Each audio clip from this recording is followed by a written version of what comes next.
আদৰণি জনাইছোঁ আৰু এই অনুষ্ঠানত আপোনালোকৰ অনুভৱ আপোনালোকৰ স্মৃতি ৰোমন্থন কৰি আপোনালোকে প্ৰকাশ কৰিব আপোনালোকৰ মনৰ ভাৱ প্ৰকাশ কৰিব আৰু প্ৰথমতেই মনৰ ভাৱ প্ৰকাশ কৰিবৰ কাৰণে শ্ৰদ্ধাৰ ডক্টৰ বীৰেন্দ্ৰ কুমাৰ শৰ্মাদেৱক মই অনুৰোধ জনাইছোঁ।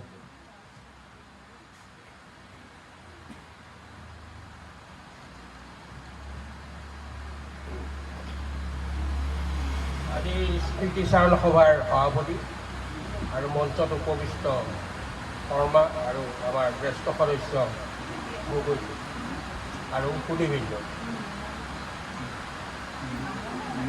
আজি প্ৰয়াত ইন্দিৰা গগৈ বুঢ়াগোহাঁইৰ দশম মৃত্যুতিথি আৰু এই দশম মৃত্যুতিথি আজি হ'লগৈ 5 ছেপ্টেম্বৰ। তেখেত আছিল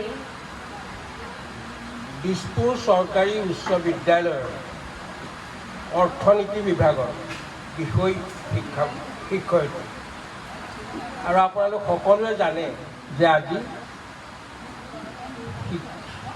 শিক্ষক দিৱস। গতিকে এই শিক্ষক দিৱসৰ দিনটোত তেখেতলৈ মই প্ৰথমে শিক্ষয়িত্ৰী হিচাপে প্ৰয়াত ইন্দিৰা গগৈ বুঢ়াগোহাঁইলৈ মোৰ আন্তৰিক শ্ৰদ্ধা নিবেদন কৰিছোঁ। আমাৰ এই অঞ্চলটোত প্ৰয়াত ইন্দিৰা গোহাঁই কিহত নাছিল সেই কথাটোহে বৰ ক'বলৈ দিগদাৰ। তেখেত একেধাৰে আছিল শিক্ষক বা শিক্ষয়িত্ৰী, সমাজৰ লগত সকলো কামত জড়িত, সাহিত্যিক, সংগঠক আৰু বহুত অন্যান্য। মই এটা কথা জানো যে অসমীয়া আজিকালি অৱশ্যে আমাৰ বিয়াবিলাকত অসমীয়া বিয়ানাম শুনিবলৈ পোৱাটো পৰ্বতত কাছকণী বিচৰাৰ নিচিনা, কিন্তু তেখেতে অসমৰ সমস্ত বিয়ানাম সংগ্ৰহ কৰি লিখি থৈছিলে, কিন্তু প্ৰকাশ হোৱা নাই সম্ভৱ আজিও। আৰু সেই আমাৰ এইখিনি মহিলাসকলৰ লগত বহুতো বিয়াত এই বিয়ানাম গাইছিলে। মোৰ লগত তেখেতৰ সম্বন্ধ আছিলে। মই যেতিয়া চাকৰি কৰাৰ পিছত অৱসৰ হৈ আহিলোঁ, ঘূৰি এদিন লগ পালোঁ ইয়াতে। গোহাঁইকটো আগৰ পৰাই জানো মই। তেতিয়া তেখেতে ক'লে আপুনি আমাৰ সাহিত্য চৰালৈ আহিব, তেতিয়া সাহিত্য সভা আছিলে, দিছপুৰ সাহিত্য সভালৈ আহিব লাগিব। বোলো মই সাহিত্যটো একো নাজানো। তাৰপিছত মই সাহিত্যৰ প্ৰতি এতিয়া যিখিনি মোৰ সামান্য অৰিহণা, সেইখিনিৰ মূলতে প্ৰাপ্য হৈছে এই ইন্দিৰা গগৈ বুঢ়াগোহাঁই। মই তেখেতে লিখা যিহেতু আমাৰ ভূপেন হাজৰিকাদেৱৰ সুধাকণ্ঠ ভূপেন হাজৰিকাদেৱৰ এতিয়া শতবাৰ্ষিকী চলিব ধৰিছে। তেখেতে লিখা এটা সৰু প্ৰবন্ধ পাঠ কৰিম বুলি ভাবিছিলোঁ, কিন্তু সময়ৰ অভাৱত নকৰোঁ। আৰু কাকতালীয়ভাৱে আজি তেখেতৰ দশম মৃত্যুৰ তিথি আৰু এই যিখন আমাৰ সাহিত্য সভাৰ আলোচনী আছিল সেইখনো আকৌ দশম সংখ্যা আছে। এইখিনিকে মই কৈ তেখেতৰ প্ৰতি পুনৰ শ্ৰদ্ধাঞ্জলি জ্ঞাপন কৰি মই মোৰ কোৱা কথাৰ সামৰণি মাৰিলোঁ। ধন্যবাদ।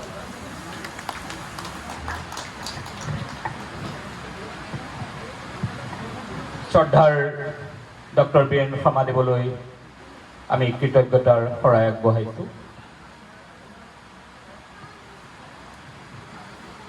একেবাৰে কেঁচুৱাৰ পৰা যিজনী মানুহৰ সৈতে হাঁহি মাতি খেলা ধূলা কৰি ডাঙৰ হৈছিলোঁ, একেলগে স্কুললৈ গৈছিলোঁ, বিয়া সভা খাইছিলোঁ, মইনামেল কৰিছিলোঁ, যাৰ খবৰদাৰী মই বিনা বাক্যে মানি লৈছিলোঁ, যাক লৈ গৌৰৱ কৰিছিলোঁ, যাৰ অহৰহ উপস্থিতিত মোৰ মানসিক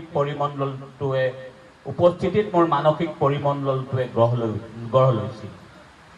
এয়া ইন্দিৰা বাইদেউৰ এগৰাকী সুযোগ্য ভাতৃ শ্ৰদ্ধাৰ হীৰেণ গগৈদাৰ বক্তব্য।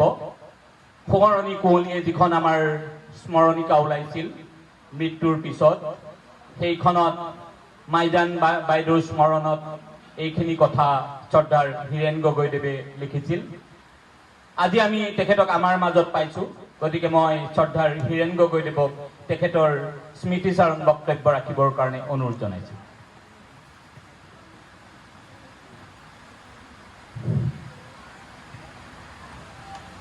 উপস্থিত সকলোলৈকে মই সশ্ৰদ্ধ প্ৰণাম জনাইছোঁ। আজিৰ এই সভাখন স্মৃতিচাৰণৰ কাৰণে হিন্দুৱে অনুৰোধ কৰি আপোনালোকক আনিছে। আমিও সকলো পৰিয়ালৰ হৈ পুনৰবাৰ আপোনালোকক সশ্ৰদ্ধ প্ৰণাম জনাইছোঁ। ইন্দিৰা বাইদেউক আমি ইন্দিৰা বাইদেউ বোলা নাছিলোঁ, মাইজান বাইদেউ বুলিছিলোঁ।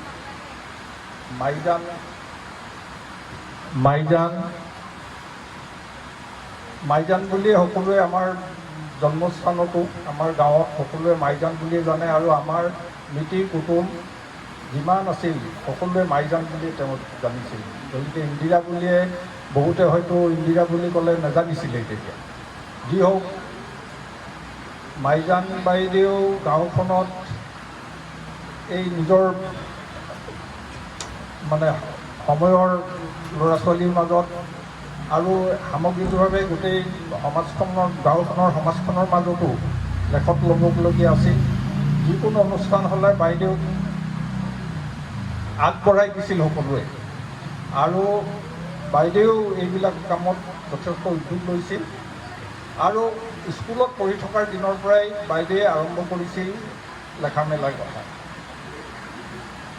আমাৰ মনত আছে স্কুলৰ বোধহয় আলোচনীতে 1964 চনত জৱাহৰলাল নেহৰু যেতিয়া মৰিছিল তাৰপিছত তেওঁ এটা কবিতা লিখিছিল।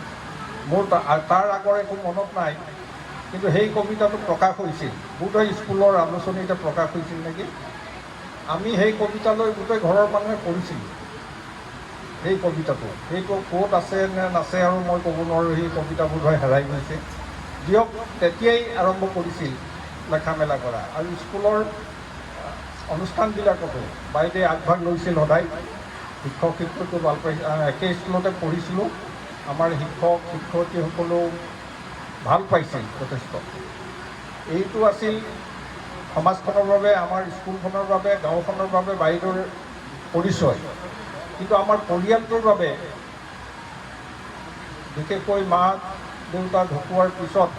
ঢুকোৱাৰ পিছত দেউতা থকা অৱস্থাটো বাইদেউ অভিভাৱকৰ দৰে হৈ পৰিছিল। এনেও পৰিয়ালবিলাকত ছোৱালী থাকিলে ডাঙৰ ছোৱালী স্বাভাৱিকভাৱে অভিভাৱকৰ দৰে হৈ পৰে, আৰু আমি সৰু, আমাৰ কাৰণে, পৰিয়ালটোৰ কাৰণে, আৰু আমাৰ যিমানবিলাক বাই ভনী বা চিনা পৰিচয় আছিল সকলোৰে কাৰণে মাইজান বাইদেউ অভিভাৱকৰ দৰে হৈ পৰিছিল। আৰু পিছতো মোৰ বাইদেউৰ শেষ দিনলৈকে আমি বাইদেউৰ অনুগত আছিলোঁ। আমাৰ সকলো কথাতে দিহা পৰামৰ্শ দিয়া বা তেওঁক নুসুধাকৈ কিবা কৰা, এইটো আমাৰ অভ্যাসেই নাছিল। এইটো আমাৰ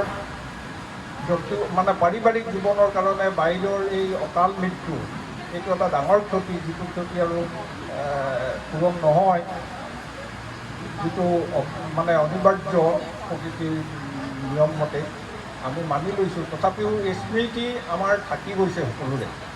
আৰু মানুহ মৰি যোৱাৰ পিছত একোতো নাথাকে, থাকে যদি তেওঁ কিবাকিবি সমাজৰ কাৰণে কৰি যায়, আৰু যদি কিবাকিবি লেখি যায়, সাহিত্য সংস্কৃতিৰ বাবে যদি কিবা অৱদান দি যায়, সেইখিনিয়েই বাকী থাকে। আৰু সেইখিনিক লৈ আমি আজি তেখেতক সুঁৱৰিম।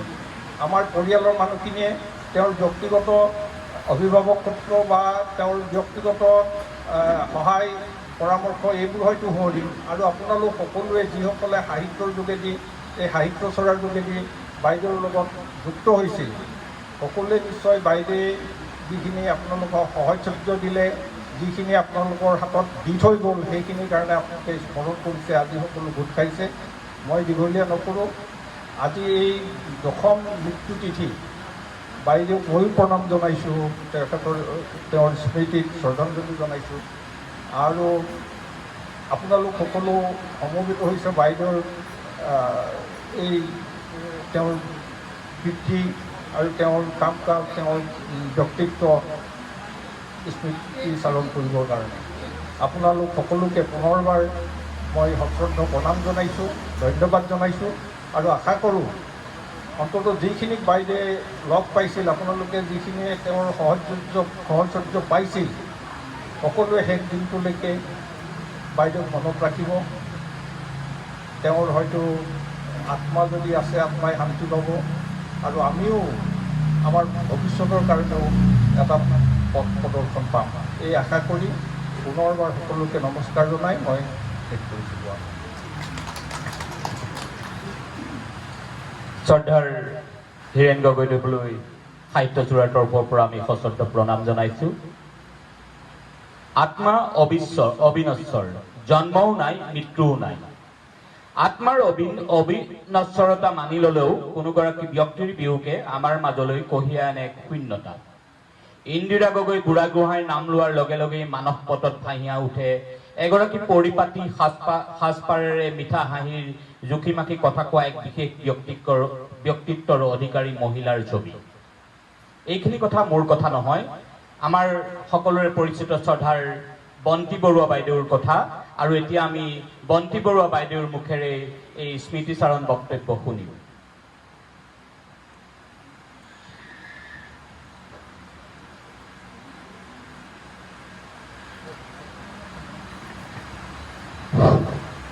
এটা কথা মই নক'লোঁ বাইদেউ খুব ভাল ৰোৱনী আছিল, ফুলনি আছিল। খেতি পথাৰত বাইদেৱে কিন্তু সৰুৰে পৰা আমি সকলোৱে খেতি কৰিছিলোঁ। এই ৰোৱা কটা কামত, ৰোৱা তোলা কামত বাইদেৱে কিন্তু দক্ষতাও দেখুৱাইছিল আৰু কোনো এলাহ নোহোৱাকৈ কামবিলাক কৰিছিল।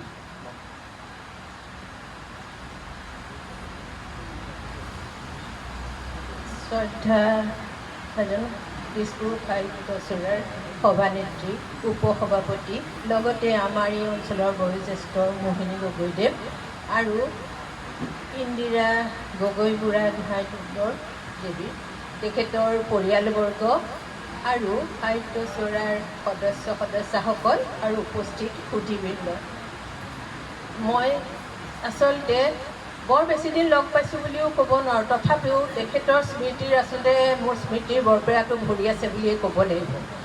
কম সময়ৰ ভিতৰত চাগে ক'বলৈ মোৰ হেৰিয়েই নহ'ব। তথাপিও যিমান পাৰোঁ চমুকৈ অকণমান দুআষাৰ ক'বলৈ ওলাইছোঁ। ইতিমধ্যে বৰ ধুনীয়াকৈ তেখেতৰ ভাতৃ হীৰেণ গগৈদেৱে কৈ গৈছে আৰু তেখেতৰ পৰাই বহুত কথা জানিব পাৰিছোঁ। তাৰোপৰি মই প্ৰথম যেতিয়া ইয়ালৈ আহিছোঁ, সঁচাকৈ মই আচলতে তেখেতৰ স্মৃতিগ্ৰন্থখনতে এই কথাষাৰ কৈছিলোঁ। মই প্ৰথম যেতিয়া লগ পাইছিলোঁ তেখেতক সঁচাকৈ মই এগৰাকী পৰিপাটি, মিতভাষী আৰু মৃদু হাঁহি ধৰ্মপ্ৰাণা মহিলা বুলি আৰু এক শিক্ষয়িত্ৰী বুলিয়ে জানিছিলোঁ। মই নিজেও যিহেতু এগৰাকী শিক্ষয়িত্ৰী আছিলোঁ, সেইকাৰণে শিক্ষয়িত্ৰীৰ প্ৰতি তেখেতৰ টানো আছিল আৰু তেখেতৰ চাল চলন, কথা বতৰা সকলোতে সেই শিক্ষয়িত্ৰীসুলভ গুণটোও আছিলে আৰু বৰ ধুনীয়াকৈ কথাবিলাক কৈছিলে। ধৰ্মপ্ৰাণা মহিলা বুলি এইকাৰণেই ভাবিছিলোঁ কাৰণ তেখেতে নামঘৰলৈ যোৱা দেখিছিলোঁ, আকৌ ঘৰতে ভাগৱত পাঠৰ অনুষ্ঠান অনুষ্ঠিত কৰিছিল। তালৈ ময়ো নিমন্ত্ৰিত হৈছিলোঁ, মই তাতো ভাগ লৈছিলোঁ। সেইকাৰণে কিন্তু লাহে লাহে তেখেতৰ ওচৰ চাপি যোৱাৰ লগে লগে তেখেতৰ বহুকেইটা গুণ মোৰ আগত উদ্ভাসিত হ'বলৈ ধৰিলে। মই দেখিলোঁ তেখেত এটা বিভিন্ন অনুষ্ঠানৰ লগত জড়িত আৰু তেখেতে বৰ ধুনীয়াকৈ সংগঠিত কৰিব পাৰে আৰু একোটা অনুষ্ঠান গঢ়ি তুলিব পাৰে, যিটো নেকি সকলোৰে গাত সেই গুণটো নাথাকে। কাৰণ কিবা তাৰ ভেটিটো কোনোবাই পুতি দিলে আৰু তাক যদি সবল সুস্থভাৱে শাখা প্ৰশাখাৰে বহল কৰি তুলিবলৈ হ'লে বিশেষ গুণৰ দৰকাৰ হয় আৰু সেইটো তেখেতৰ গাত আছিলে। আৰু মই যদি আজি কিবা বিশেষ অনুষ্ঠানৰ লগত জড়িত, সেইটো কিন্তু তেখেতৰ কাৰণেই হৈছে। তেখেতেহে মোক ইয়াৰ অনুষ্ঠানবিলাকৰ লগত জড়িত কৰিছিলে। মই তেতিয়া চাকৰি কৰি আছিলোঁ, বৰ বেছি সময়ো দিয়া নাছিলোঁ, কিন্তু মই সুবিধা পালে তেখেতে মাতে আৰু মই সেই অনুষ্ঠানবিলাকলৈ যাওঁ। তেখেত পিছত গৈ জড়িত হৈ একেলগে কাম কৰাৰ সুবিধা পাইলোঁ। শাৰদী মহিলা চৰা হওক, নান্দনিকৰ লগত যুটীয়াভাৱে মইনা পাৰিজাত চৰা হওক, এইবিলাকৰ লগত কাম কৰিবলৈ পাইছিলোঁ। তাৰপিছত আৰু এটা কথা দেখি আছিলোঁ, তেখেতে সুলিখিকা, তেখেতে বৰ ধুনীয়াকৈ লিখিছিল মানে মই তেখেতৰ দিনলিপিখন পঢ়িছোঁ, গল্পবোৰ পঢ়িছোঁ। সেই গল্পবোৰত তেখেতৰ তেখেত এখন চাকৰিজীৱী মহিলা হিচাপে যিখিনি উপলব্ধি সেইবোৰ সেই গল্পবোৰত ফুটি উঠিছিলে আৰু বৰ ধুনীয়াকৈ প্ৰকাশ কৰিব। লগতে নাৰীৰ প্ৰতি যিবিলাক নিৰ্যাতনবিলাক হয় সেইবিলাকো তেখেতক হয়তো অলপ আমনি কৰিছিলে সেইকাৰণে গল্পৰ মাজেৰে সেইবিলাকো তেওঁ প্ৰকাশ কৰিবলৈ চেষ্টা কৰিছিলে যাতে সমাজখনলৈ এটা শুধৰণি আহে সেই বাৰ্তাই দিবলৈ হয়তো খুজিছিলে এইখিনিতে কবিতা লিখিছিলে বৰ ধুনীয়াকৈ কবিতা লিখিছিলে সেয়ে জয়মতীক লৈয়ে হওক মণ্ডোদৰীলৈকে হওক তেওঁলোকে সেই নাৰীসকলৰ বিশেষ এটা ধৰণে বিশেষ এটা দৃষ্টিৰে সেইসকলক চাই নিজৰ দৃষ্টিৰ লগত মিলাই লৈ সেইখিনি প্ৰকাশ কৰিছিল কবিতাৰ মাজেৰে মই সকলো কবিতাৰ কথা নকওঁ কাৰণ মই ইমান কবিতাৰ ভিতৰলৈ যাব পৰা মানুহ মই নহয় কিন্তু তেখেতে আকৌ প্ৰবন্ধও লিখিছিলে নাটক লিখিছিলে নাটক আমাৰ মঞ্চস্থও কৰা হৈছিলে আৰু সেয়া পৰিচালনা কৰিছিলে আৰু নিজে অভিনয়ো কৰিছিলে এইবিলাক বহুত গুণ আছিলে তাৰপিছত প্ৰবন্ধ লিখিছিল অকল তেখেতে যেনেকৈ নাৰীৰ সমাজত স্থান বা অৰ্থনৈতিক সমাজ ব্যৱস্থাৰ ওপৰত লিখিছিলে তেনেকৈ বিয়নী মেল বৰঘৰ শুৱনি জীয়ৰী ছোৱালীৰ ওপৰতো লিখিছিল কিন্তু সকলোতে দেখিব এটা সামাজিক বাৰ্তা আছে বৰঘৰ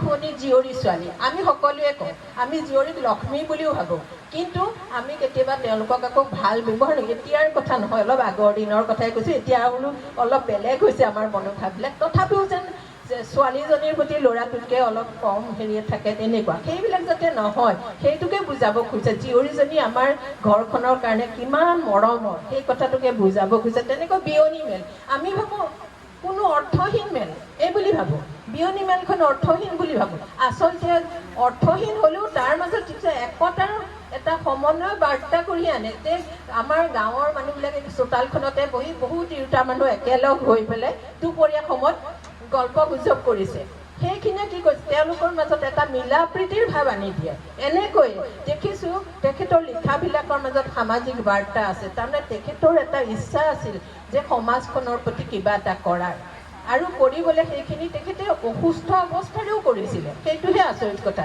শেষ মুহূৰ্তলৈকে দেখিছিলোঁ অসুস্থ হৈ থাকোঁতেও আমাৰ শাৰদী মহিলা চৰাৰ 15 আগষ্টৰ পতাকা উত্তোলন কৰিবলৈ গৈছে ভাষণ দিছে সেই তেনেকুৱা অৱস্থাত তেওঁ অসুস্থতাকো পিছ হুঁহকাই থৈছিল সামাজিক কামৰ কাৰণে কিন্তু এতিয়া হৈছে কি তেখেতৰ লিখনিৰ আজি হয়তো বিভিন্ন ঠাইত সিঁচৰতি হৈ আছে সেইবিলাকৰ আচলতে একত্ৰিত কৰি তাক ভালদৰে গোটাই কিতাপ আকাৰে উলিয়াই তাৰ পৰ্যালোচনাও হ'ব লাগে আৰু এটা কথা যে তেখেতৰ পঢ়িলেহে মানুহে সেইখিনি বুজি পায় আৰু পঢ়াৰ প্ৰতি মানুহক আগ্ৰহো কৰিবলৈ তাৰ পৰ্যালোচনা হোৱাটো বৰ দৰকাৰ কিয়নো তেওঁ এদিন কৈছিলে আমি এনেকৈ একেলগে বহি কিবা আলোচনীৰ কাৰণে প্ৰবন্ধ পাতি চাই থাকোঁতে কৈছিলে কি ক'ব নিজৰটোহে পঢ়ে লোকৰটো নপঢ়ে নিজৰটো পঢ়িয়েই তাতে বানান ভুল হ'ল নে কিমান ভুল হ'ল সেইবোৰ চাই আচলতে হয় আমি আনৰো পঢ়িব লাগে কাৰণ পঢ়িলেহে ভাল লাগে কোনোবাই কিবা এটা লিখিছে তেতিয়া কোনোবাই পঢ়ি যদি কয় আপোনাৰ লিখাটো এনেকুৱা ভাল লাগিল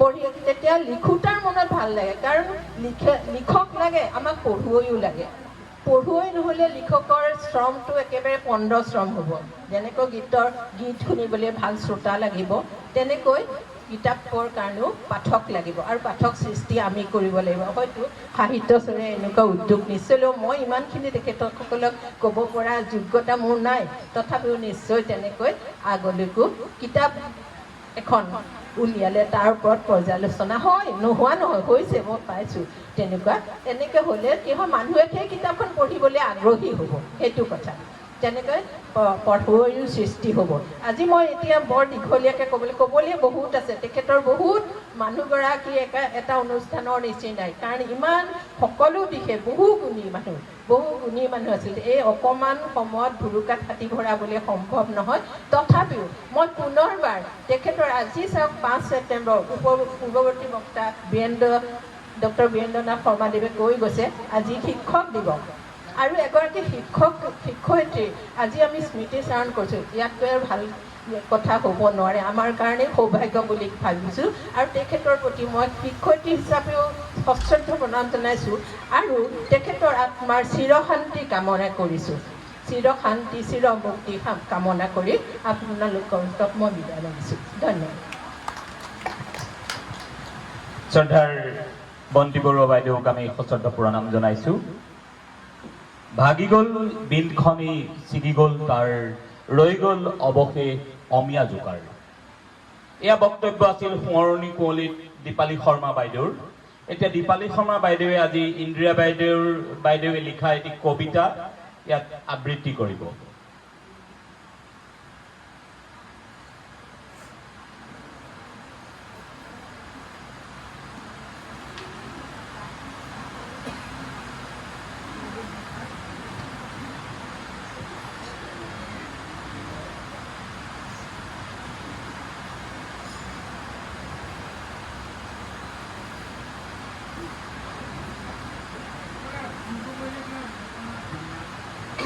নমস্কাৰ। আজি শ্ৰদ্ধাঞ্জলি অনুষ্ঠানত ইন্দিৰা গগৈ বুঢ়াগোহাঁই মোৰ লগত কি সম্পৰ্ক আছিলে, এই বাবুৱে কৈছিলে যে আপোনালোক দুয়োকে একেলগে দেখোঁ, ইন্দিৰা বুঢ়াগোহাঁই কিবা এটা প্ৰয়োজন হ'লে মোলৈ ফোন কৰে, মই অমুক ঠাইলৈ যাবলৈ ওলাইছোঁ, কিবা এটা বিশেষ দৰকাৰ, আপুনি ওলাব পাৰেনে? মই কৈছোঁ হ'ব, কিমান সময়ত যাব লাগে কৈ দিয়ে আৰু দেখাৰ লগে লগে মই তেওঁৰ লগত যাওঁ। য'তেই যায় তেওঁ মোক লগত লৈ যায়। বহু কথা শিকিছিলোঁ আৰু ইমান মানে আপোন ভাৱৰ আছিলে নহয়। আমাৰ মানে মই ছোৱালী তালৈ যাবলৈ হওঁতে সেই 15 চনতে তেওঁ ক'লে আপুনি অকণ ওলাবচোন, বেংকত যাম, আমাৰ খাৰলিৰ অলপ পইচা ফিক্স কৰিব লাগিব, নহ'লে মানে পইচাবিলাক যেনে তেনে খৰচ কৰিব, সেই গতিকে অলপ হেৰি কৰা ভাল। মই ওলালোঁ, তেখেতৰ লগত গৈ পেলাই আমি তেনেকৈ পইচা হেৰি কৰিলোঁ, ফিক্স কৰিলোঁ, আহিলোঁ। তাৰপিছত মইতো গুচি গ'লোঁ ছোৱালীজনীলৈ। তাৰপিছতে মানে দুখৰ খবৰটো মানে মই যে কি আচৰিত পাইছোঁ, মানে কেনেকুৱা মই নিজে চক হৈ যেন লাগিছে। মানে তেওঁ অসুখ হৈ আছিলে, কিন্তু অসুখৰ মাজত তেওঁ কামবিলাক কিন্তু নকৰাকৈ নাথাকে। উৎসাহটো মনৰ ইমান বেছি আছিলে, সব কথাতে মানে আগৰণুৱা আছিলে। গতিকে মই আচৰিত হৈছোঁ যদি ভাবিছোঁ তেওঁতো তেনেকুৱা মানুহ, বহি থকা মানুহ নহয়, কৰ্মী মানুহ। গতিকে তেওঁলোকৰ মনে প্ৰাণে মানে কৰ্ম কৰি ভাল পাইছিলে, সেইকাৰণে তেওঁ সেইখিনি কৰিবলৈ ওলাইছিলে। আৰু তেওঁৰ পৰা মানে শিকিবলগীয়া সকলোৰে চব আছে। বিয়া নামৰ কথাটো কওঁতে মই কৈছোঁ, অঞ্জু বুঢ়াগোহাঁইৰ বিয়াত মানে আমি নাম গাই পেলাই এনেকুৱা সকলোৱে ভাল পালে, দৰা ঘৰৰ পৰা আমাক মানে মাননি দিছিলে, মানে 700 নে 800 টকা দিছিল হা। তেতিয়া মই কৈছোঁ আপুনি ইমান সুন্দৰ মানে ঠাইতে ৰচনা কৰি লিখিব পাৰে, আপুনি এখন বিয়া নামৰ কিতাপ লিখক, থাকি যাব। অঁ লিখিম কৈ থাকিলে, কিন্তু তেখেতৰ লিখা নহ'ল। যদি ক'ৰবাত পাণ্ডুলিপি আছে তোমালোকে চাবা আৰু বিশেষতে, তেতিয়া প্ৰকাশ কৰিব পাৰিবা। ঠিক আছে, মই তেখেতৰ আজি মানে এটা মই দুবৰি ঘুকুতাৰ যিকণি তাত মানে কবিতা এটা দেখিলোঁ, ভাল লাগিলে। সন্তান কবিতাটো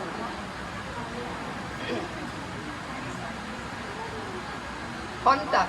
প্ৰতিটো মায়াময় সন্ধিয়াতে আমি হৈ পৰোঁ দুৰ্দান্ত প্ৰেমী, আৰু প্ৰতিটো নিশাই আমি এটা সপোন দেখোঁ। এনেকৈ ক'ব পাৰোঁ, সপোন এটাই আমাক খেদি ফুৰে, উৰে ৰাতিপুৱালেই আমি মন ধৰি পাতোঁ সপোনটোৰ কথা। এনেকৈ পাৰ হয় দিন, এনেকৈ পাৰ হয় ৰাতি, সপোন এটাই আমাক খেদি ফুৰে, উৰে ৰাতি। মাহটো ঘূৰিলেই সপোনটো থানবান হয়, আমি আকৌ দেখোঁ সপোনটো।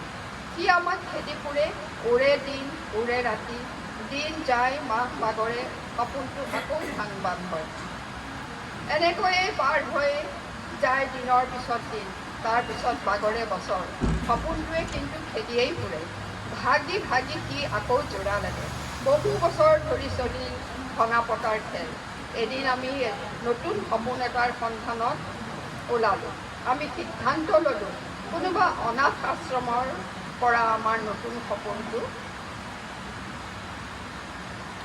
থাকক আমাৰ ধমনীত, কোনোবা দানৱৰ নষ্ট তেজ প্ৰবাহিত হৈ, হওক সি কোনোবা অভিসাৰিকাৰ অসতৰ্ক মুহূৰ্তৰ অবাঞ্ছিত ফচল, নাইবা কোনোবা হিয়াহীনা মাতৃৰ পেলনীয়া যাব। আমাৰ শুৱনি কোঠাৰ বহল বিচনাখনৰ দুয়োৰে মাজত থকা খালী ঠাইখনত বুকুৰ উমেৰে দুয়ো সযতনে আৱৰি ৰাখিম তাক। তাৰ ধমনীত নতুনকৈ বোৱাই দিম পৰিশোধিত তেজ, দুচকুত আঁকি দিম অসীমৰ দৃষ্টি, হৃদয়ত আকাশৰ উদাৰতা আৰু ওঠত মানৱতাৰ গান। আমাৰ নতুন সপোনটো কোনো কাৰণতে থানবান হ'বলৈ নিদিওঁ বুলি আমি প্ৰতিজ্ঞাবদ্ধ। আমি তাৰ নাম ৰাখিম বাস্তৱ। কি হ'ব আমাৰ সন্তান, মানুহৰ সন্তান, আমি সিদ্ধান্ত ল'লোঁ।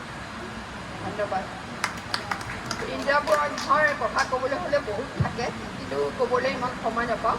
আমি এইপিনে যেতিয়া ক'ৰবাৰ পৰা আহি যাওঁ, তেখেতসকল তলত থাকোঁতে বৰ ভাল আছিলে, বোলে ইয়াতে অকণ সোমাই যাওঁ। সমাজৰ কথা বতৰা পাতি তেতিয়াহ'লে বহকচোন ইমান ভাল লাগে মানুহ আহিলে কথা পাতি কিমান হৈ যায় 9টা 9:30 হৈ যায় আমি গমেই নাপাওঁ তেনেকুৱা এগৰাকী মানে সাদৰী মহিলা আছিলে যাক কয় মানে তেনেকুৱা আচলতে আমাৰ নাৰীসকলে সেই তেখেতৰ চৰিত্ৰ অনুকৰণ কৰিব লাগে কামো কৰে আৰু সাদৰীও হৈ থাকে আৰু নিজৰ দায়িত্ব কিন্তু পাল মাৰি নথকে সেইখিনিও সুন্দৰকৈ পালন কৰে নামঘৰৰ লগত সাহিত্য চৰাৰ লগত সকলোতে নিজৰ হেৰিকে বেলেঞ্চ কৰি থাকি মানে সমাজখনক আগুৱাই নিবলৈ ভাল পাইছে আমিও যাতে তেখেতৰ এই গুণবোৰ অনুকৰণ কৰিব পাৰোঁ তাৰে আমি চেষ্টা কৰিব লাগিব ধন্যবাদ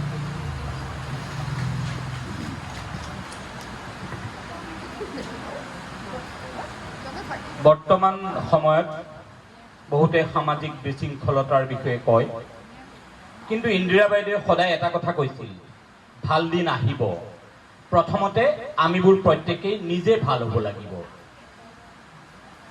এনে ধৰণৰ ইতিবাচক দৃষ্টিভংগীৰে ইন্দিৰা বাইদেৱে সমাজ পৰিচালনাৰ কৰাৰ কথা চিন্তা কৰিছিল আৰু এই কথাখিনি লিখিছিল ৰাতুল চন্দ্ৰ দাসদেৱে আজি এতিয়া ৰাতুল চন্দ্ৰ দাসদেৱক তেখেতৰ বক্তব্য নে তেখেতে কবিতা আবৃত্তি কিবা এটা কৰিব তেখেতক স্মৃতিচাৰণ কৰিবৰ কাৰণে অনুৰোধ জনালোঁ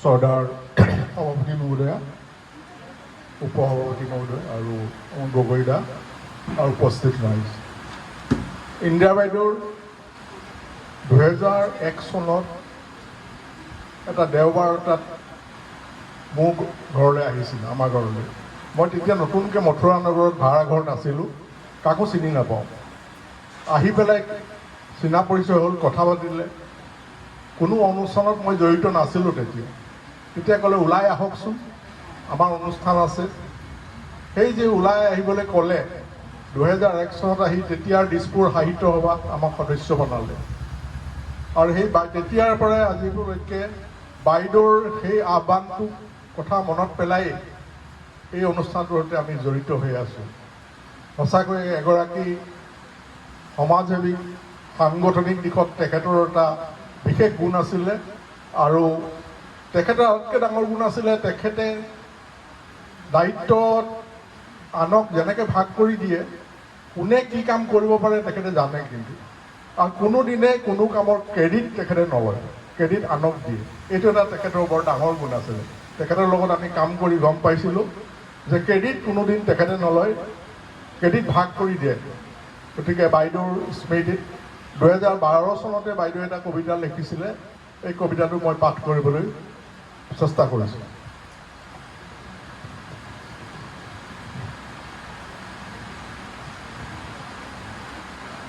2012 চনত অনন্য নামৰ এখন মেগাজিনত এই কবিতাটো বাইদেৱে লিখিছিলে জেউতিৰ চিঠি কাউৰী পৰে কলৰে পাততে গীতৰ আধাৰত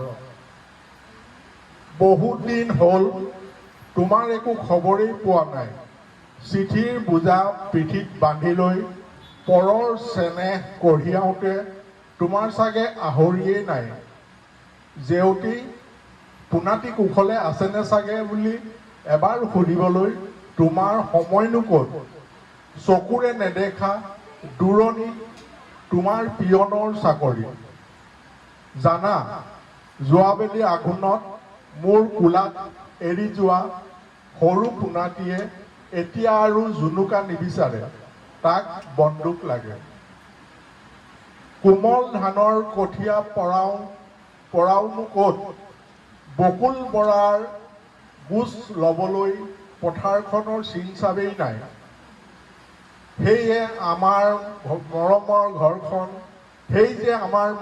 ঘৰখন য'ত আমি দুয়ো সপোন দেখিছিলোঁ কল্পনাৰ সৌধ সাজিছিলোঁ এতিয়া চালে পানী কাটিছোঁ মূৰৰ ওপৰত কাউৰী শগুনৰ কোঢ়াল বতাহত বাৰুদৰ গোন্ধ তেজে ঘামে চকুলোৰে একেকাৰ ইয়াৰ পানীৰ ৰং তোমাৰ ভৰ যৌৱনা ভনীজনীৰ কৰুণ আৰ্তনাদ তোমাৰ পাহুৱাল ভাইটোৰ ক্ষত বিক্ষত নিথৰ দেহা সকলো একেকাৰ হৈছে এই পানীত এই বতাহত তোমাৰ মনে জানো উচপিচ কৰা নাই, পাৰিলে এবাৰ আহিবা। কোনাটিক জুনুকা নালাগে, বন্দুকো নানিবা, পাৰা যদি আনিবা এহাল শান্তিৰ কপৌ। তোমাৰ যদি আহৰি নাই নালাগে আহিব, পাছতো নাহিবা মোৰে শপত। মোৰ ভীষণ ভয় লাগে জানা, মৰিশালীৰ জয়াল নীৰৱতাত তুমিও জানোচা হেৰাই যোৱা, তুমি কুশলে থাকা। ধন্যবাদ। ধন্যবাদ ৰাতুল দাসদেৱ। দেহধাৰী জীৱ এটাই দেহটোত থাকি যিদৰে বাল্যকাল, যুৱকাল আৰু বৃদ্ধকালৰ মাজেদি পাৰ হৈ যায়, ঠিক তেনেকৈ মৃত্যু হ'লে দেহাটো এৰি বেলেগ দেহ এটালৈ গুচি যায়। এই বাক্যকেইষাৰি গীতাৰ শ্লোকৰ পৰা উদ্ধৃত কৰি তাৰ ভাঙনি কৰা হৈছে। এই কৰা মানুহজন আছিল এগৰাকী আদৰ্শ নাৰীৰ সোঁৱৰণত তেখেতে সোঁৱৰণি কুঁৱলীত লিখিছিল উপেন্দ্ৰনাথ বৰদলৈ। মই তেখেতৰ বক্তব্য ৰাখিবৰ কাৰণে অনুৰোধ জনাইছোঁ।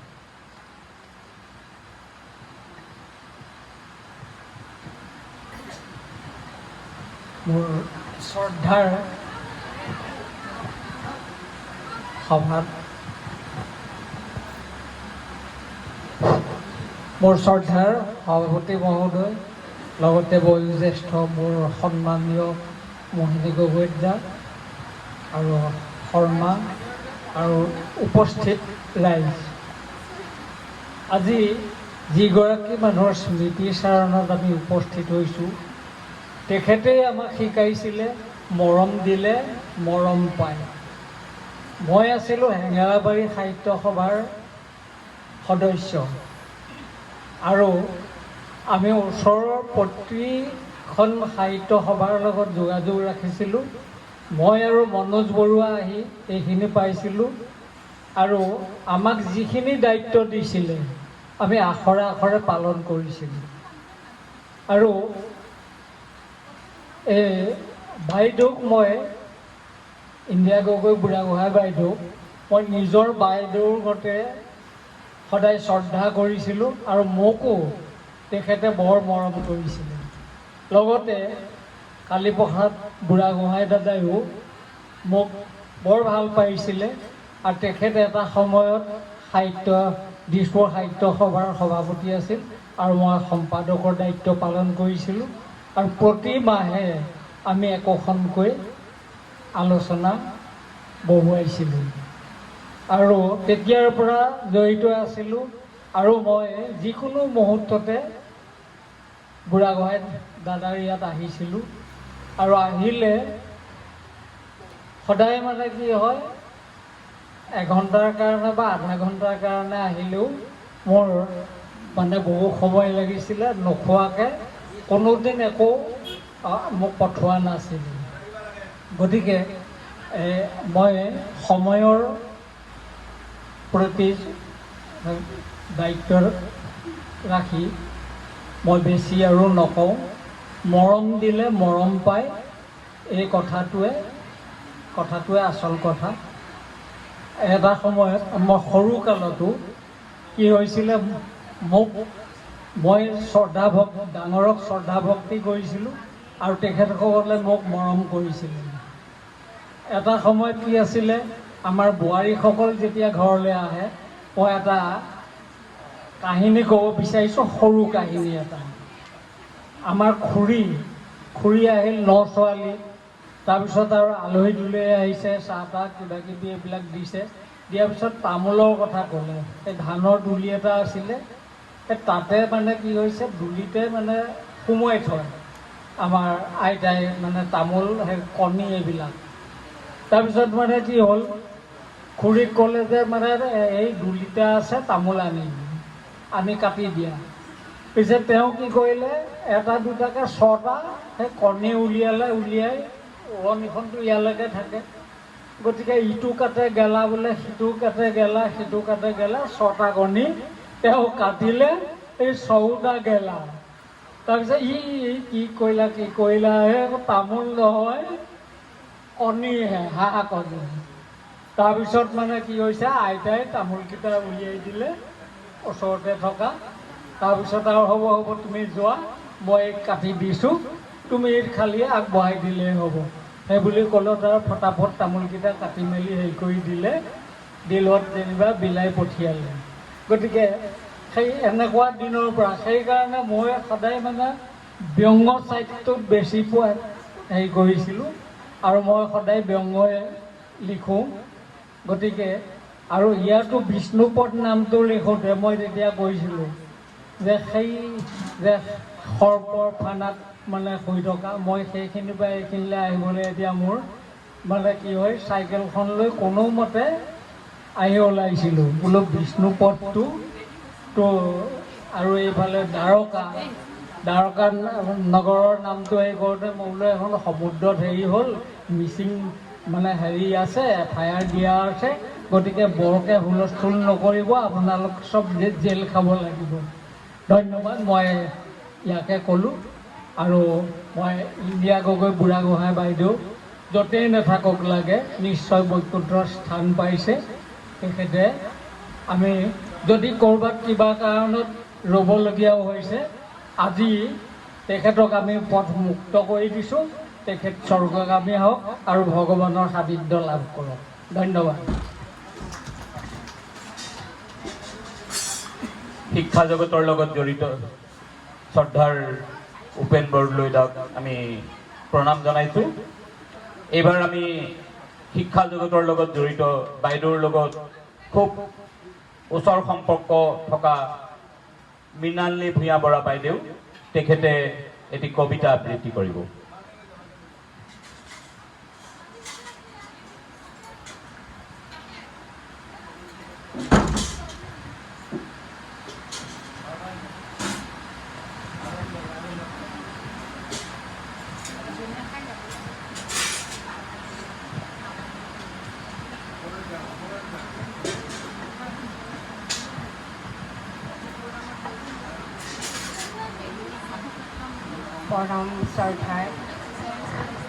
পৰম শ্ৰদ্ধাৰ আজি ইন্দিৰা গগৈ বুঢ়াগোহাঁই নাগৰিনী 10ম বাৰ্ষিকী আজি মৃত্যুতিথি হিচাপে পালন কৰা হৈছে।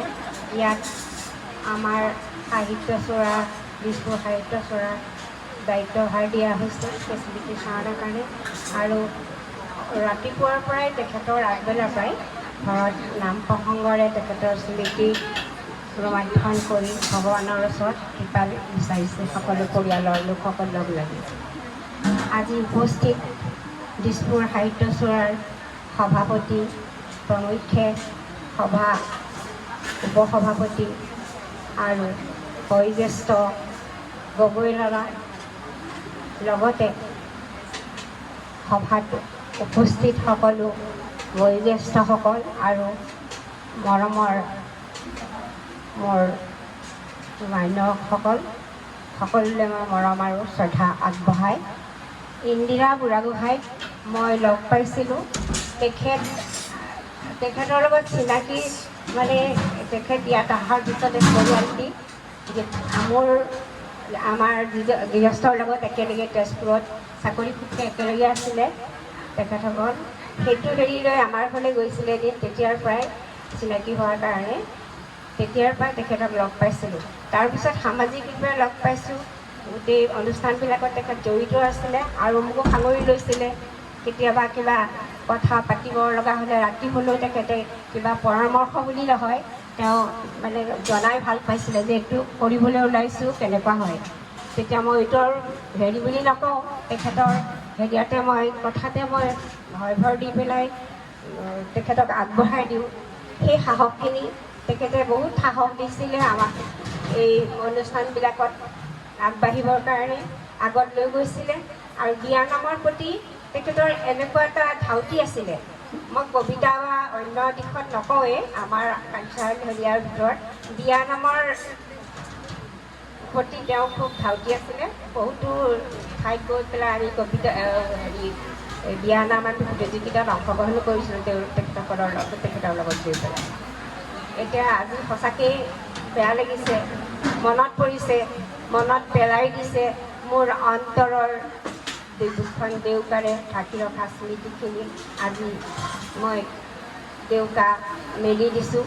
আৰু লগে লগে আমাৰ প্ৰশান্ত বৰুৱাই হোৱাৰ কাৰণে মই এটি কবিতা লৈ আহিছিলোঁ। পিছে মই পাঠ কৰিবলৈ লৈছোঁ তেখেতৰ স্বৰচিত কবিতা। কবিতাৰ নাম নীলা কামিজ, ইন্দিৰা গোহাঁই কবিতা। মোৰ কামিজটো এতিয়াও আছে, সেই যে কামিজটো তোমাৰ মৰি যাবৰ মন যোৱাকৈ ভাল লগা আকাশী ৰঙৰ পাতল নীলা কামিজটো মনত আছেনে তোমাৰ? কৃষ্ণচূড়াৰ তলে তলে উৎফ্ৰান্ত আবেলিবোৰত তুমি ক'ৰবাত কৈছিলা, কতবাৰ কৈছিলা, কামিজটো তুমি পিন্ধিব নোৱাৰা হ'লে মোক দি দিবা।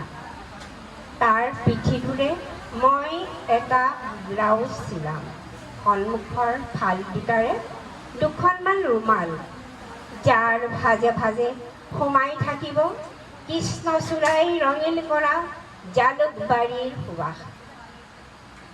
জানা, কামিজটো এতিয়াও আছে, বৰকৈ ফিচিকিছে।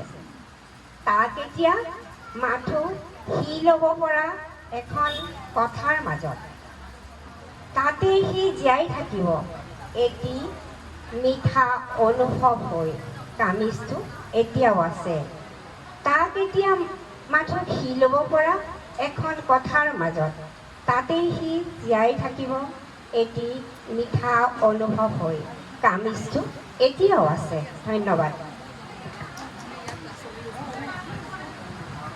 শ্ৰদ্ধাৰ মৃণালিনী বাইদেউক আমি সশ্ৰদ্ধ প্ৰণাম জনাইছোঁ। মাইজান, তোমাক আকৌ লগ পাম। মাইজান, তোমাক আকৌ লগ পাম। প্ৰিয়তমাই, এয়া মোৰ শেষ পয়গম। শ্ৰদ্ধাৰ কালীপ্ৰসাদ বুঢ়াগোহাঁইদেৱে সোঁৱৰণি কুঁৱলীত এই কবিতাটি লিখিছিল। এইবাৰ মই আমাৰ শ্ৰদ্ধাৰ কালীপ্ৰসাদ বুঢ়াগোহাঁইদেৱক তেখেতৰ বক্তব্য ৰাখিবৰ কাৰণে অনুৰোধ জনাইছোঁ।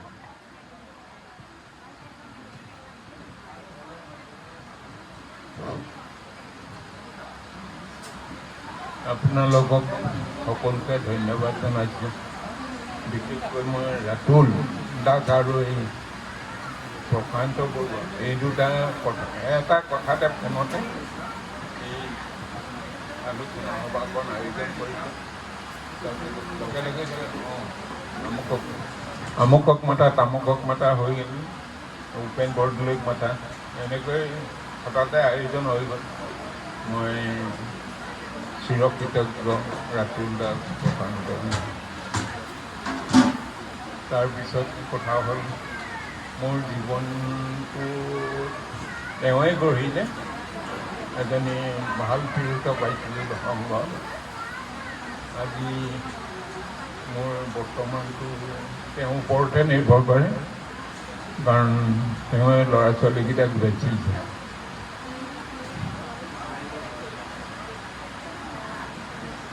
যত্ন লৈছিলে আৰু সেয়ে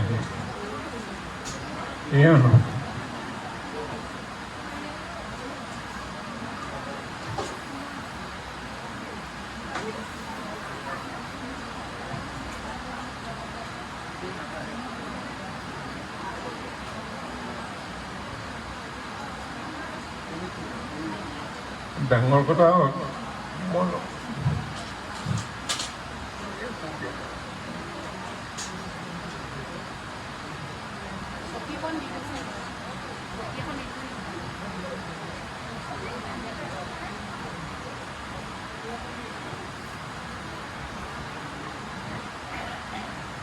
খবৰ যিটো হ'ল জীৱনত কি লিখা আছে বুলি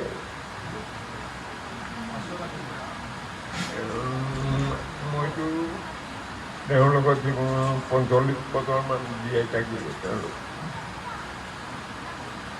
আশা আছিলে ৫০ বছৰ কৰি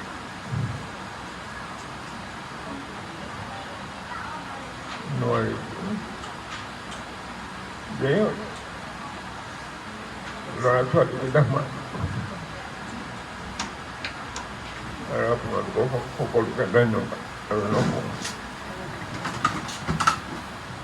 শ্ৰদ্ধাৰ কালীপ্ৰসাদ বুঢ়াগোহাঁইদাক আমি সশ্ৰদ্ধ প্ৰণাম জনাইছোঁ। জীৱনৰ স্বৰূপ সিদ্ধি কৰি গোলাগৈ আঁতৰি নেপাহৰো কেতিয়াও তোমাৰ প্ৰতিষ্ঠিত ধাম। সেয়া আছিল কালীপ্ৰসাদ বুঢ়াগোহাঁইদাৰ মনৰ বক্তব্য। এইবাৰ আমি সাহিত্য চোৰা দিছপুৰৰ সভাপতি মহোদয়াক আমি তেখেতৰ বক্তব্য ৰাখিবৰ কাৰণে অনুৰোধ জনাইছোঁ।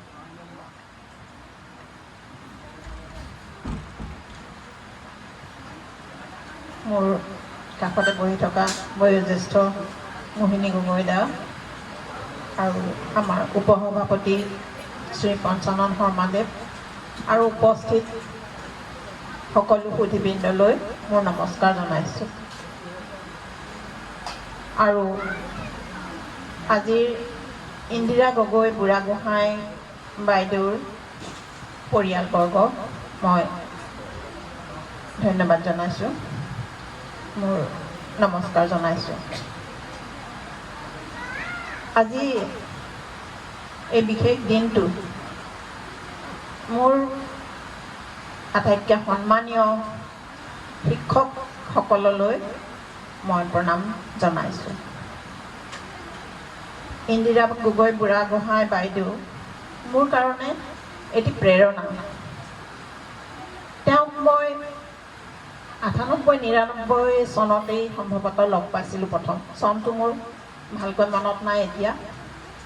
তেতিয়া উত্তম বৰুৱা দা সভাপতি হিচাপে অসম সাহিত্য সভা দিছপুৰ শাখাৰ সভাপতি হিচাপে আৰু ইন্দিৰা গগৈ বুঢ়াগোহাঁই বাইদেউ সম্পাদিকা হিচাপে তেতিয়া কাৰ্যভাৰ লৈছিলে।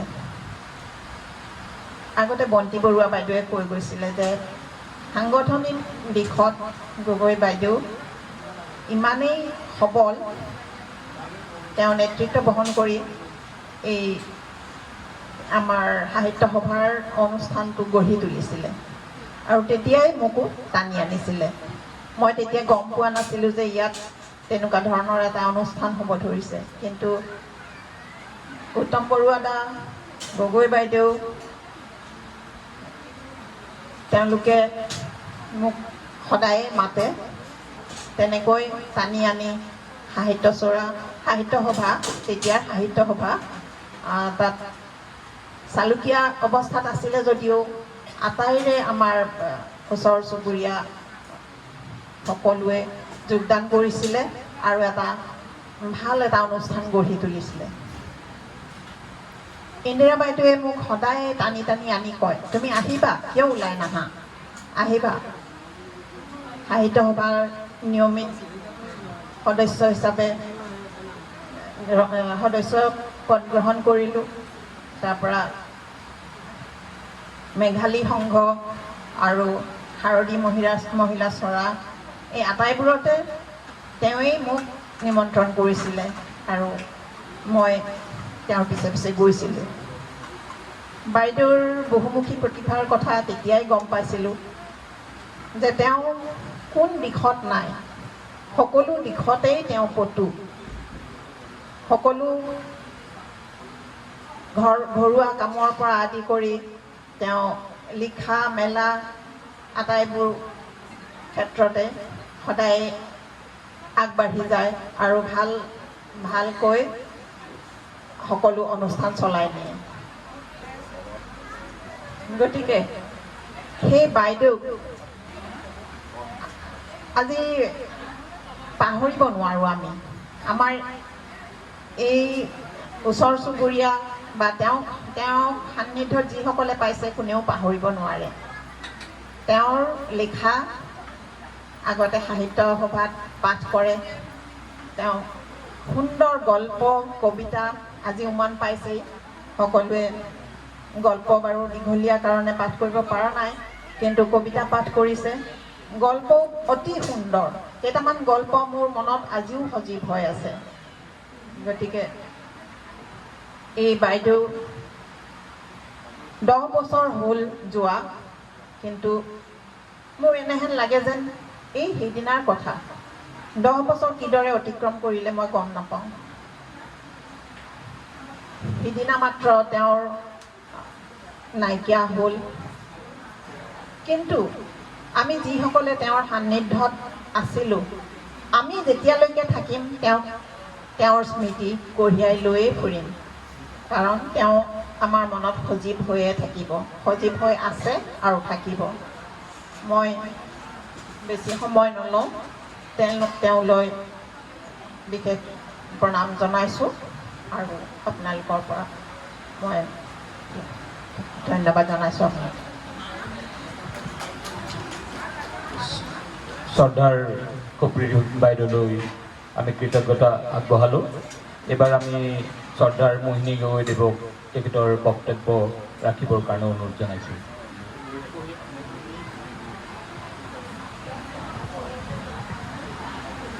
সভাপতি মহোদয়া আৰু সমবেত ৰাইজ, ইন্দিৰা গগৈ এগৰাকী লেখিকা আছিল আৰু ময়ো তাইৰ লেখা মেলা কৰিছোঁ।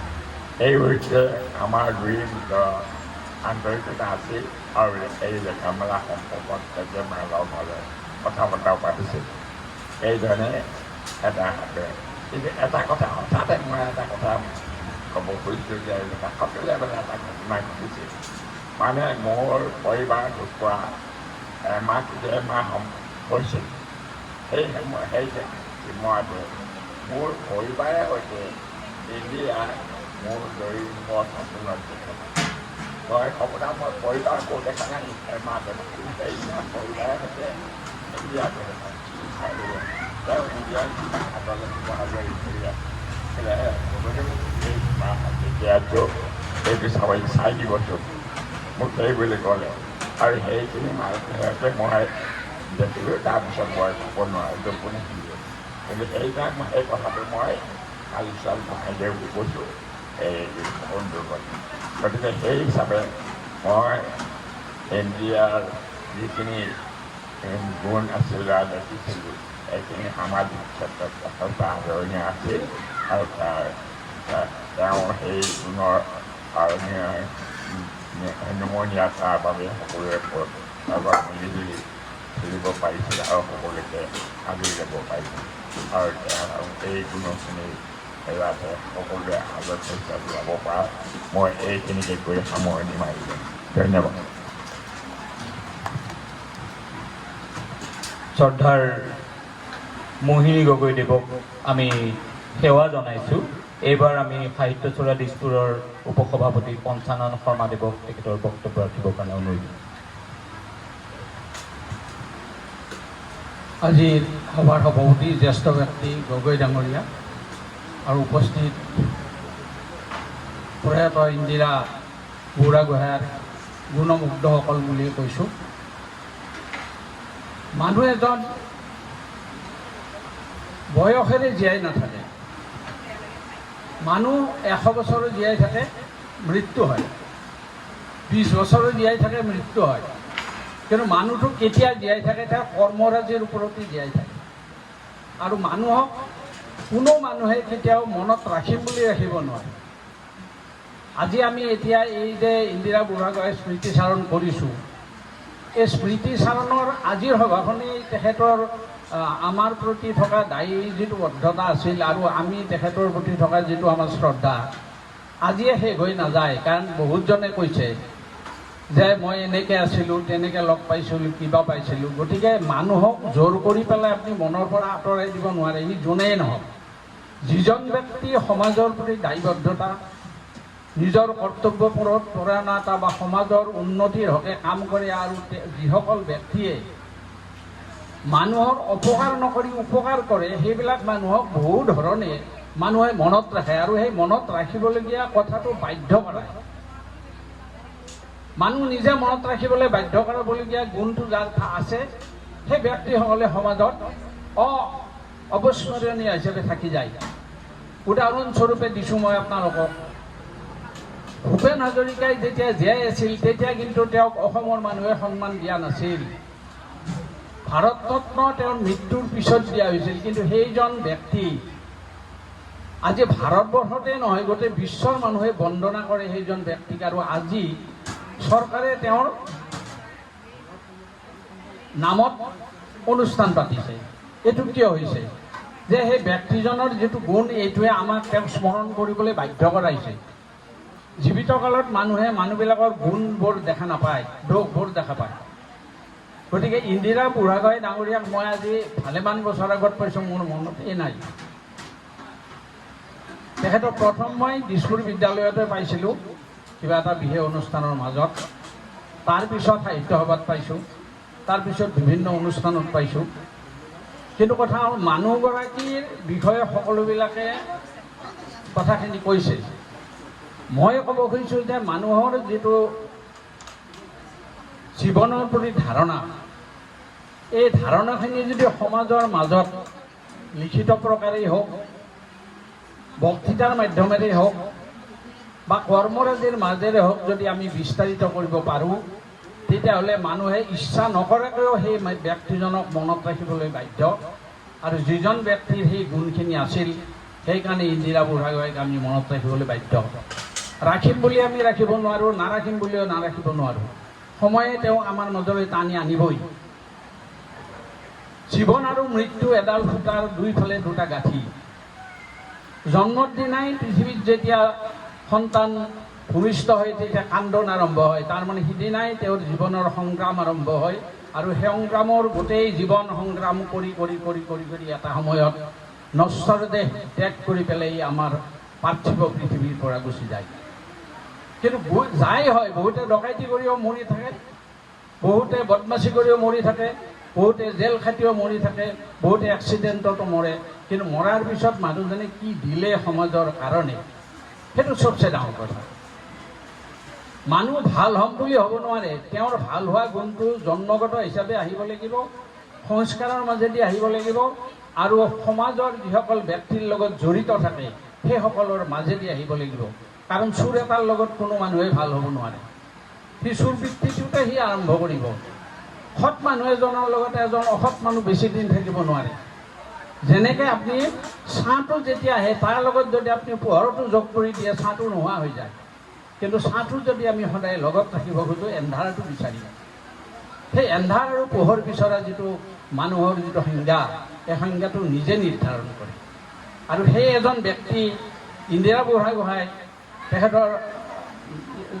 তেখেতৰ মানে স্বামী আৱেগিক হৈছে অলপ আগতে। কিয় হৈছে? এই আৱেগটো সকলো মানুহৰ নাথাকে। তেখেতে কৈছে যে মোৰ ঘৰখনৰ ল'ৰা ছোৱালীবিলাক তেওঁ ডাঙৰ কৰিছিল। মহিলাবিলাকৰ দুটা গুণ আছে, এটা চামুণ্ডা আৰু এটা হ'ল শীতলা। চামুণ্ডাবিলাকৰ মূৰ্তিটো আপুনি দেখিছে দুষ্টক দমন, আৰু শীতলাৰ মূৰ্তিটো হৈছে সকলো মানুহকে সৌম্যভাৱে পালন কৰে। আৰু সেনেকুৱা এজন ব্যক্তি, মহিলা, তেওঁ সমাজ মানে নিজৰ ঘৰখনৰ ল'ৰা ছোৱালীসকলৰ কথাটো আমি সকলোৱে জানো, অতি শিক্ষিত, মাৰ্জিত আৰু এখন ভদ্ৰ সমাজত বাস কৰিব পৰাকৈ প্ৰতিটা ল'ৰা ছোৱালীক ডাঙৰ কৰিছে। মানুহৰ সন্তানবিলাক, ল'ৰা ছোৱালীৰ কিন্তু গুণবিলাক মাক বাপেকৰ পৰা আহে। যদি মাক বাপেক উদণ্ড হয়, যিমানেই চেষ্টা নকৰক, সেই ল'ৰা ছোৱালীক কেতিয়াও খুব ভালকৈ সংস্কাৰ দি পেলাই এটা শুদ্ধ পথত আনিব নোৱাৰে। সেইবিলাক আহে নিজৰ সংস্কাৰ, নিজৰ পৰিয়াল আৰু নিজৰ কৰ্মৰাজিৰ ওপৰত। বাপেকে যদি বদমাচি কৰে, ল'ৰা ছোৱালী যদি দেখে, তেতিয়াহ'লে সেইসকলে বাৰু মাক বাপেকক সন্মান কৰিবনে? নকৰে। গতিকে এই সকলোবিলাক গুণ হ'লে মানুহে বহুত কথাই ক'ব পাৰি। মই অনুভৱ কৰিছোঁ যে আজিৰ তাৰিখত ইন্দিৰা বুঢ়াগোহাঁইক মনত ৰাখিবলৈ বাধ্য কৰা গুণটোৱে আছিল তেখেতৰ নিজৰ, যাক আমি সদায় স্মৰণ কৰিব লাগিব, মনত ৰাখিব লাগিব। সাহিত্যৰ কথা ওলালে তেখেতৰ কথা ওলাবই লাগিব। আৰু যিসকল ব্যক্তি সেনেকুৱা ধৰণে আমাক স্মৰণ কৰিবলৈ বাধ্য কৰায়, তেওঁৰ জীৱনটো জন্মগ্ৰহণ কৰাৰ সাৰ্থকতা থাকে। সেই সাৰ্থকতাটো যদি আমি নিজে যদি বাধ্য কৰাওঁ যে মোৰ সাৰ্থকতাটো তোমালোকে মানি লোৱা, তেতিয়াহ'লে গুণটো আহৰণ কৰিব লাগিব, সমাজৰ প্ৰতি দায়বদ্ধতা থাকিব লাগিব আৰু সমাজৰ প্ৰতি কৰ্তব্য থাকিব লাগিব। শেষত ইতিমধ্যে বহুত দীঘলীয়া হৈ গৈছে। মই তেখেতৰ আজিৰ এই 10ম বাৰ্ষিক মৃত্যু তিথিত সশ্ৰদ্ধ প্ৰণাম জনাইছোঁ। আৰু এটা সৌভাগ্যৰ কথা, তেখেত নিজে এজন শিক্ষয়িত্ৰী আছিলে, আৰু আজি শিক্ষক দিৱসত তেখেতক আমি স্মৰণ কৰিবলৈ পাই আমি আনন্দিত। আৰু আমি নিশ্চয় তেখেতক আত্মাৰ সদ্গতি কামনা কৰিম। আত্মা বুলি ক'লে আমি বহুতে কওঁ যে আত্মা নাই, আছে। মানুহটো যেতিয়া থাকিব, তেওঁৰ কিবা এটা থাকিব লাগিব। কি থাকিব? আত্মাটো থাকিব। সেই আত্মাটোক আমি যেতিয়া বিশ্বাস কৰোঁ তেতিয়া পৰমাত্মাৰ কথা আমি ভাবিব লাগিব আৰু পৰলোকৰ কথাটো ভাবিব লাগিব। গতিকে তেখেতৰ আত্মাই স্বৰ্গত বাস কৰক আৰু আমাৰ সকলো সমাজখনক তেখেতে ওপৰৰ পৰা আশীৰ্বাদ কৰক। আমাৰ যিবিলাক বৰ্তমান পৰিস্থিতি অসমত চলি আছে সেইবিলাক নোহোৱা হৈ যাওক, এইয়াকে কামনা কৰি মই তেখেতৰ পুনৰাই আত্মাৰ সদ্গতি কামনা কৰি মোৰ ক'বলগীয়াখিনিৰ বক্তব্য সামৰণি মাৰিম। এইবাৰ আমি ইন্দিৰা বাইদেউৰ সুযোগ্য দোহিতা উৰ্মিক বক্তব্য ৰাখিবৰ কাৰণে আমন্ত্ৰণ জনাইছোঁ।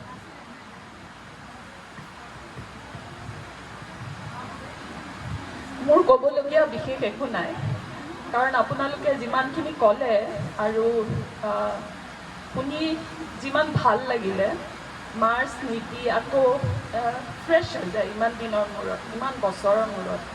গতিকে মই জাষ্ট আপোনালোকক মানে ক'ব বিচাৰিছোঁ যে থেংক ইউ অহাৰ কাৰণে।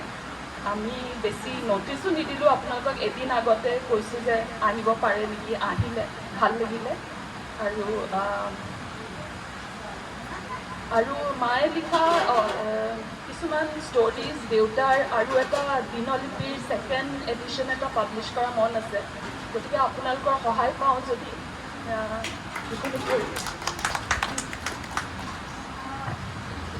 ধন্যবাদ উৰ্মি। আমি সাহিত্য চোৰাৰ তৰফৰ পৰা যেনেধৰণৰ সহায় সহযোগ আগবঢ়াব লাগে আমি আগবঢ়াম। সকলোৰে চাগে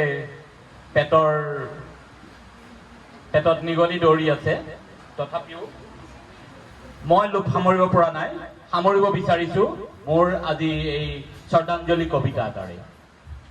সোঁৱৰণি কুঁৱলীৰ তুমি মুকুতামণি, ইন্দিৰা বাইদেউ তুমি স্মৃতিৰ সোণালী আভা, অসমীয়াৰ বুকুত এটি জিলিকা পক্ষী, জ্ঞানৰ দীপ্তিৰে জ্ঞান চকু দিছিলা, আইৰ ভাষাৰ সুৰত জীৱনৰ গীত গাইছিলা, কলমৰ মাজেৰে তুলি ধৰিছিলা আৰ্তজনৰ বেদনা, সমাজৰ পাঠ পঢ়ুৱাইছিলা জগাবলৈ সুসুপ্তজনক, মাতৃৰ মমতাৰে তুমি মাইজান সন্তানৰ, তুমি মাইজান সহোদৰৰ, তুমি মাইজান তোমাৰ বঙহৰ দেউৰ, ছাত্ৰ ছাত্ৰীৰ হৃদয়ত জ্বলাইছিলা জ্ঞানৰ জ্যোতি, সাহিত্যৰ আকাশত তুমি হ'ব খুজিছিলা ধ্ৰুৱতৰা, সৰল সহজ শব্দৰ মায়াজালে ৰচিছিলা শোষিত নিষ্পেষিত জনৰ কৰুণ গাথা জীৱনৰ সত্য, সমাজ সেৱিকা তুমি নীৰৱে দিয়া আলোক, নাৰীৰ হৈ গাইছিলা নিৰ্ভীক শ্লোক, নাৰীৰ হিতৰ বাবে তুমি